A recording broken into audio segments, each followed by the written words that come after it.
What's up, everybody? Mr. Burr here again. Hope everybody had an enjoyable weekend.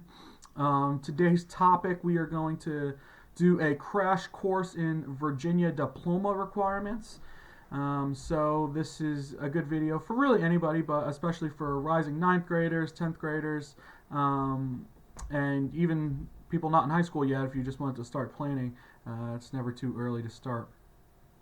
So in Virginia, we do have two different types of diplomas, the standard diploma and the advanced studies diploma. If you've ever had a conversation with me about it, you know I'm not crazy about those names. Both diploma types still allow you to graduate from high school. You could still get into college with either of the diplomas. The advanced studies diploma is really supposed to be a college preparation track.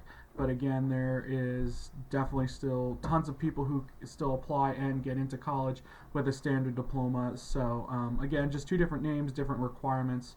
So we're going to get going. So we're going to start off with the standard diploma. For the standard diploma, you need 22 high school credits along with 5 verified credits. And the term verified credit, what that means is you pass the course and the SOL. So you need 5 of those. That has drastically changed, especially for the advanced diploma, in the past 2 years. Now you only need 5, and that is for students currently in ninth and 10th grade, and then everybody else who's starting high school after that. So there's different requirements for 11th and 12th graders. Not going to go over those in this video. Don't want to confuse you. Hopefully you juniors and seniors know your graduation requirements. If you don't, email your school counselor immediately. But again, yes, so you need 5 verified credits, which again means you pass the class and the SOL. All right, so the areas you need those verified credits in is you need 1 in math, 1 in science, 1 in social studies, and then 2 in English. So you'll take reading and writing in 11th grade in English. You won't have an SOL in high school for English until 11th grade. You take both reading and writing. So within those 22 credits, the breakdown is you need 4 credits of English. So you need English every year that you're in high school. And then you need 3 credits in math. So there's 1 year you don't need math technically. Doesn't mean you can't take a 4th year in math, but you only need 3 for the standard diploma. You also only need 3 years of science and 3 years of social studies. So for your core subjects, it's 4 English, 3 math, 3 science, 3 social studies. All right. Along with those, you need 2 years of health and PE. So typically you take those in 9th and 10th grade. You get health and PE in both of those, but in addition to health and PE in 10th grade, in Virginia you also get driver's education. So you do need both of those credits in order to graduate. You need 2 elective credits in the areas of either world language, fine arts, or career and technical education. Typically students don't really have a problem getting those. So again, it's any foreign language, you need 2 years. They don't need to be in the same language even. You can take 1 year of French, 1 year of Latin, and that would suffice. So fine arts, so that can be, your actual art classes. It could also be music classes. So that's definitely a realm for you as well in that area. Career and technical education. So again, that's anything where you're learning a trade or a skill of some sort. So classes such as parenting, culinary arts, those would count as career and technical education. So there's lots of possibilities for those, but you have to have 2 of your elective credits in those areas. You will also need 4 other electives. They could be in any area, so it doesn't have to fall within those 3 categories I previously stated. They can, but they don't have to be.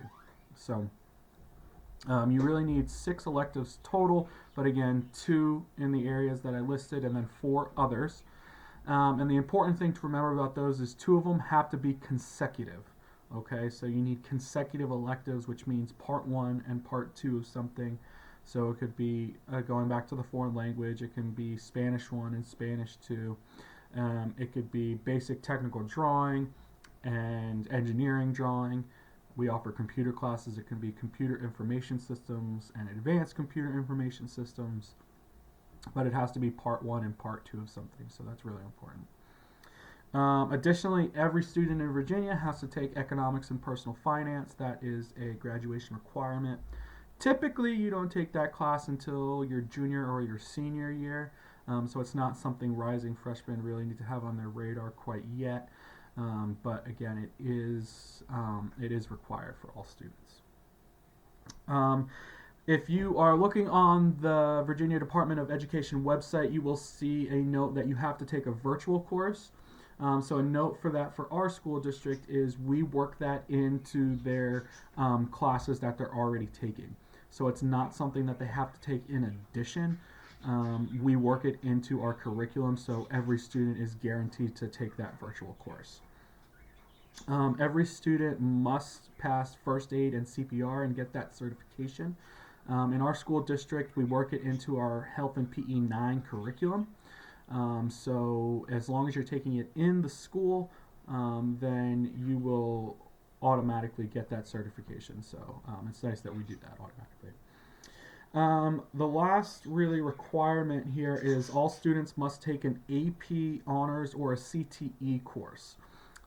So you have to do one of those things. So career and technical education courses, that could be something at the technical center or the advanced technical center.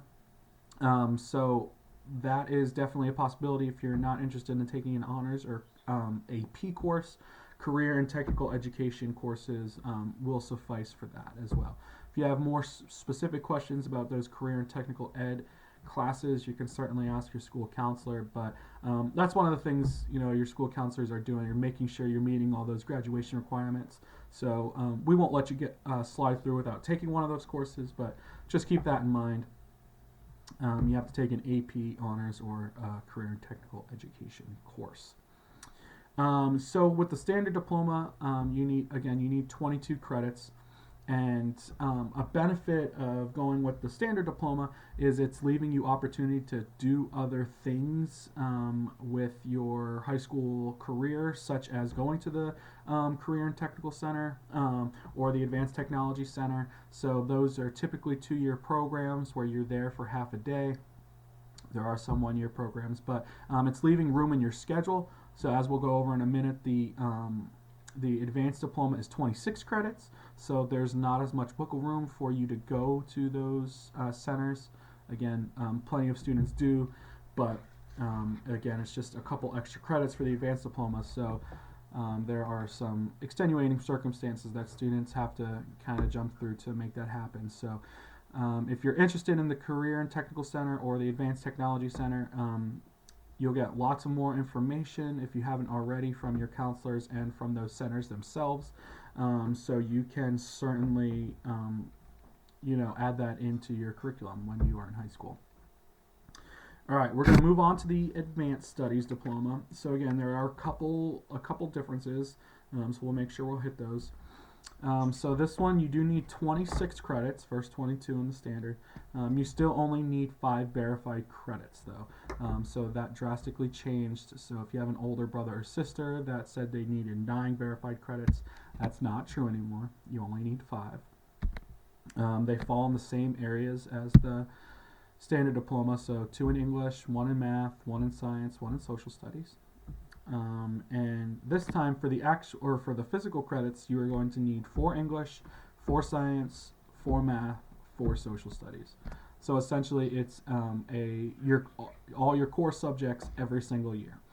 All right, so that's why I was saying before, if you're interested in the Career and Technical Center or the Advanced Technology Center, it takes a little extra planning on the family and the counselor's part to make sure that you can achieve both the requirements. Those are extenuating circumstances, so again, we won't go over them in detail during this video. It's something you want to work with your counselor with, but we can make it happen. It happens all the time. A lot of students do it, but kind of just have that in the back of your mind if that's something that you're wanting to achieve the technical center plus the advanced diploma. All right. Again, you also need your 2 years of health and PE. That doesn't change. You still need your your first aid and CPR, which again, all students are going to get in 9th grade. A big difference between the advanced diploma and the standard diploma is the foreign language aspect. So for the advanced diploma, you need 3 years of a world language. So that's French 1, French 2, and French 3. Or there's one other option. You can do 2 years of 2 different languages. All right, so that gets a little confusing. So if you stick with the same language, for example, French, you take levels 1, 2, and 3, you meet the requirement. If you are going to switch languages, you can't just do French 1 and French 2 and then switch over and do Spanish 1. You would actually have to do Spanish 1 and Spanish 2. So it's 2 years of 2 different languages. All right, that would still suffice to meet the requirement for the advanced diploma, but just know you have to be taking a world language in order to meet that requirement. This time you only need 1 fine arts or career and technical education credit. I shouldn't say only. You do need that credit. So again, it can be any actual art class or music class or career and technical education course. You need 1 elective credit in that. You also need 3 other elective credits. So elective credits are still very necessary for the diploma. Again, they could be in any areas. So anything that you're interested in can count as an elective for you. Again, all students need economics and personal finance, so no getting around that. That is a year-long course, and you'll usually take it your junior or senior year. There's the same requirement. All students must take an AP, an honors, or a career and technical education course. So, you just got to make sure that you're planning for that. Again, it could be at any year. It's not once a year, it's once total. So just making sure that you check that off. Again, with the virtual course, we work it into our curriculum, so it's nothing you have to do additional. Just knowing in the back of your mind that we make sure it happens, and it's not something you have to go out and do on your own. I think that is actually it for the differences between the standard and the advanced. I just did that in about 12 minutes, so I know I didn't cover absolutely everything. Also, I know there are extenuating circumstances all the time where you have to work individually with your counselor, and that's perfectly okay. It's what we're here for. But just know if you have something specific that you want to achieve in high school, then you just really need to work one-on-one. We can be creative, we can be flexible, not with the actual requirements themselves, but with our scheduling sometimes. So, please just keep those lines of communication open and just ask questions. And ask questions early. Don't wait until the summer before your senior year to present something you want to do because it might be too late. So, set up your meetings, before a student even starts high school or your 9th or 10th grade year. It leaves us some time to work things out and make sure that we get the students exactly what they want. All right, well, that's the difference between standard and advanced diploma. Hope you learned something. If you have any other questions, just give me an email. Stay happy, healthy, and safe out there, and I'll see you next time.